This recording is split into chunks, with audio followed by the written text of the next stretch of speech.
The national minimum wage currently sits at 27 Rand 58 Rand per hour, 58 cents rather per hour. However, the proposed 1.5% plus inflation increase for 2025 will likely mean an increase of 92 cents, while the final increase will only be determined in March next year. The proposed increase has not been well received. To tell us more and talk us through this of what it will all mean for the economy, we are joined by Business Day writer Mudiwa Gavaza. Mudiwa, thank you so much for your time and for joining us this evening. Now, how significant is a 92 cents per hour increase for low-income workers? What does this mean in terms of their purchasing power and just their overall living standards? Good evening. There's a lot, that one needs to unpack when you're looking at a big issue like, your minimum wage. But at the end of the day, like a business, an individual has their own, income and expenses. And the big race at the end of the day is trying to make sure that, one's income is able to keep pace and possibly outpace the rate at which their expenses are increasing at. So the current proposal, is to say, let's increase the minimum wage by the inflation rate plus 1.5% in the hopes, that minimum wage workers will be able to keep pace with expenses and also keep up, because one of the biggest things that's happening right now, we keep hearing about it, is that the South African consumer is under a lot of strain. And, when we look at our most vulnerable, that is a group that is, particularly hard hit. So the spirit of that particular legislation is to say, let's at least find an intervention that will be able to make sure that people keep pace and, in certain cases, maybe give them a little bit of breathing room when it comes to the high cost of living right now. So, I mean, with that said, how does this then, the wage increase, interact with the current inflation rates? Could it exacerbate inflation, or is it just a necessary adjustment to maintain that purchasing power that you speak of? So there's a couple of ways that, people, can look at it and are looking at it.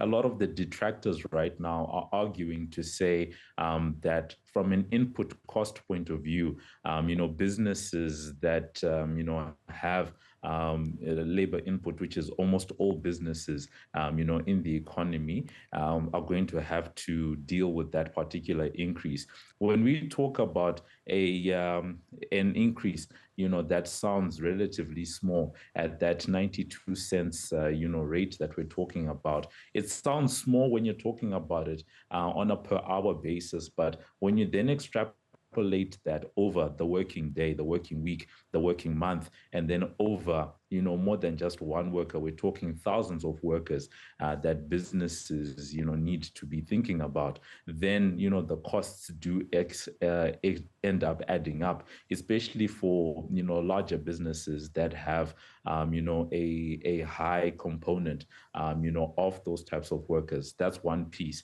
The other one is, the people that are perhaps decrying, that increase is, people on the small business front, to say that actually as a small business, yes, I understand that I'm meant to be paying a living wage, but I'm struggling, to keep pace with these rates as they go up, because all my other costs are also going up, but my incomes aren't necessarily keeping pace with that. Once again, coming back to where we began the conversation. So when we talk about impact to the economy, on one hand, some people, when you look at the minimum wage commission, they argue to say that their data, doesn't see a correlation, between, high employment rates and increasing minimum wages. But, people on the other side of that debate will say, actually, by increasing that, you're going to make it less attractive to hire people. Therefore, you're going to keep unemployment high.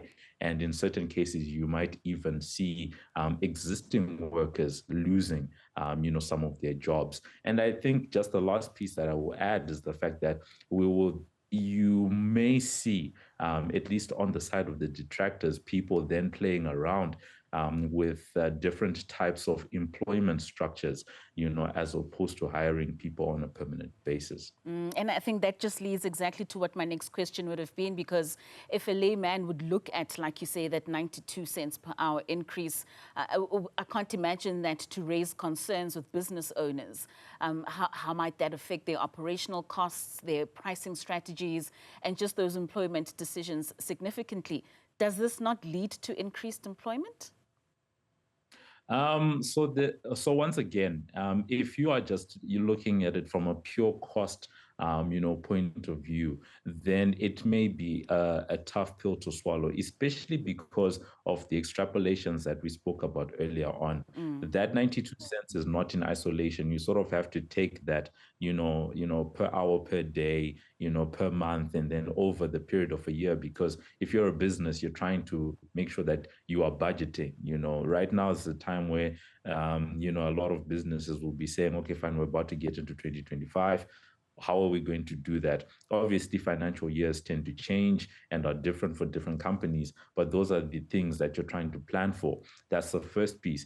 The second piece is the fact that as much as we talk about, inflation plus the 1.5%, the reality is for the workers is that your costs are not increasing by that inflation plus 1.5, because that's merely an aggregate, right? Your cost of living is probably a balancing act. And in the same way for businesses as well, you're right, your input costs, it's not only labor that they have to be contending with, they have a number of other costs. So part of the fear is that, certain businesses may then favor, taking care of those other costs as opposed to either keeping workers on their books or increasing, their worker counts. But at the end of the day, one of the bigger picture items that needs to be addressed is just increasing the rate of economic growth in South Africa, because at the very least,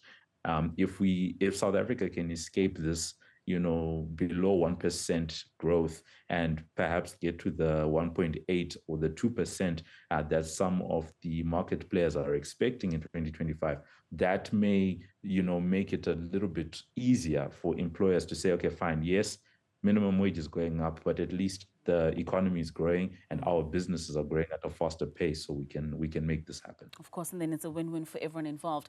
Maybe let's then just move on to more of a comparative analysis.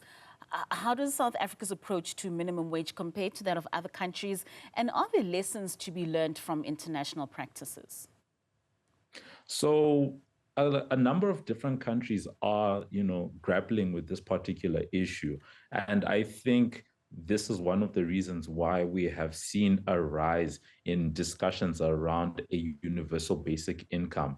And we see that in a number of different countries, because one of the interesting paradoxes, you might have heard me talking about it just now, is to say that if your economy is growing at a faster pace, then you're going to increase employment. And in most cases, that tends to be very true.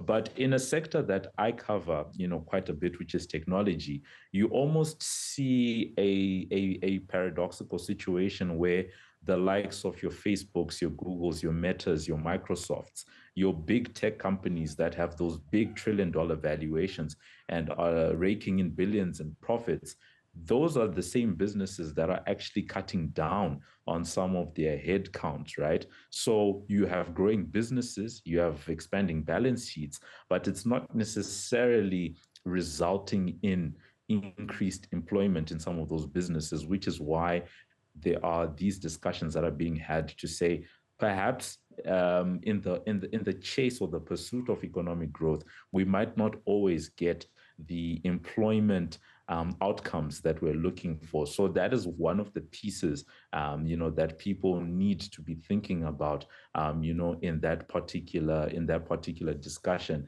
And then I think just the other piece that I would just throw in there is that where we are sitting right now, a lot of countries, this is one of the few moments in history where the issue of high inflation and high borrowing costs, otherwise known as interest rates, is an issue that is pervasive across the world. Usually you have a regionalized thing happening where perhaps Southern Africa is going through some turmoil and they're seeing inflation, or a certain country is going through something and that's what they're seeing.